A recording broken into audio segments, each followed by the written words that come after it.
All right, while I fix this piece of paper, I thought I would show you my process. I have done this before, and when I've done it before, I've actually fixed much deeper creases. So I think that I will be successful at repairing this without having to do the piece over again. I'm going to use is a water brush.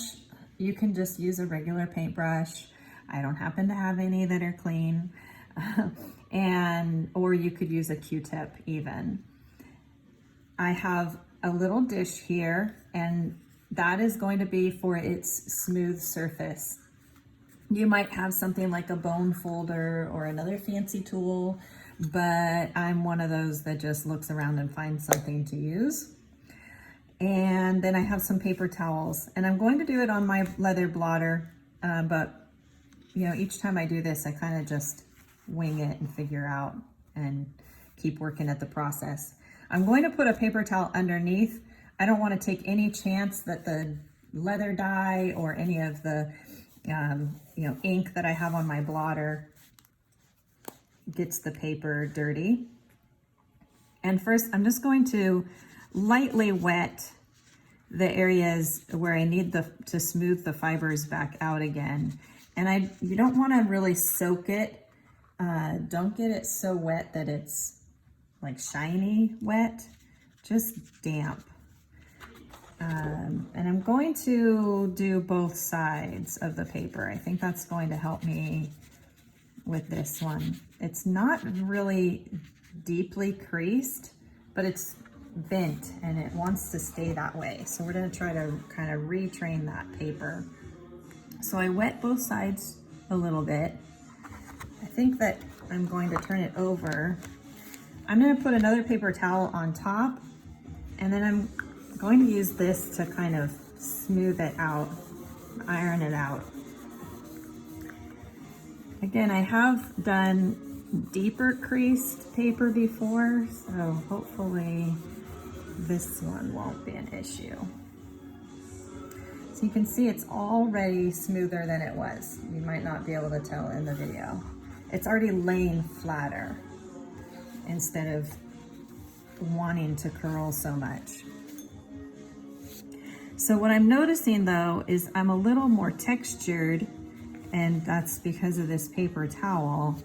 Now on this side where I have dampened it and pressed on it, the paper towel is adding too much texture to the paper. I was purposefully using it for its texture because I don't want to create a super smooth area on the paper, but I'm going to grab some paper that's similar to this to use instead.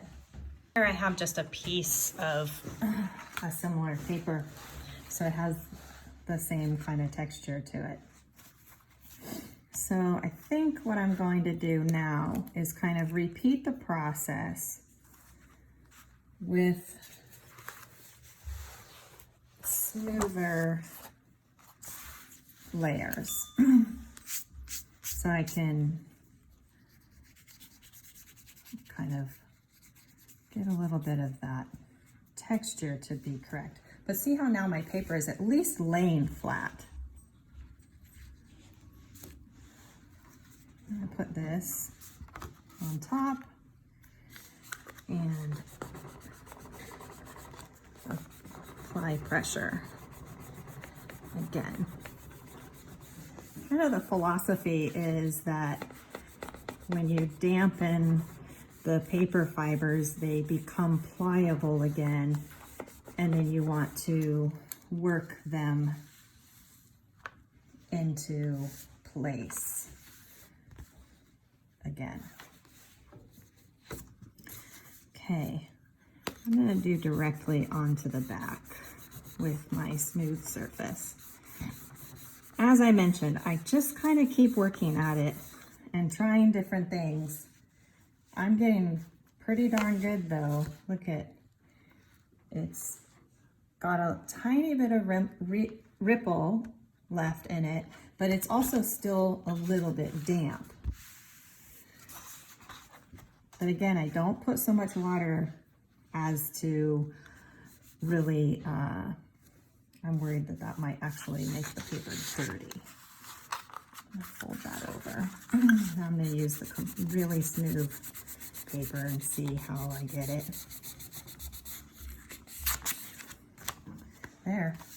See, now this can go in a frame and be completely fine. I do see a small wrinkle right here. I'm not sure if I can even show it to you. If it will even show, maybe on the back side. See, can you see a little bit of a shadow right there where this wrinkle, a little bit of a wrinkle here.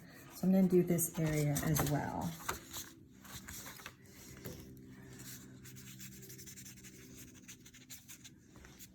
Luckily, I started on the back because there was a little bit of ink on that, on something. You know, my whole goal here is to not have to do this piece over again, but if needed, I will. But a lot of times, it's not necessary.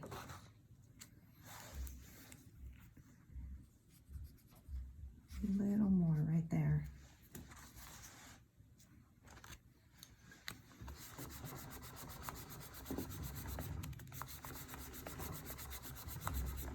There you go. I think that's going to be it. Okay, that's all there is to it. Now this piece can go in a frame and it won't have those creases. It will look great. And I didn't have to start all over again inking it. Yay! Hope that helped. Shoot me an email if you have any questions.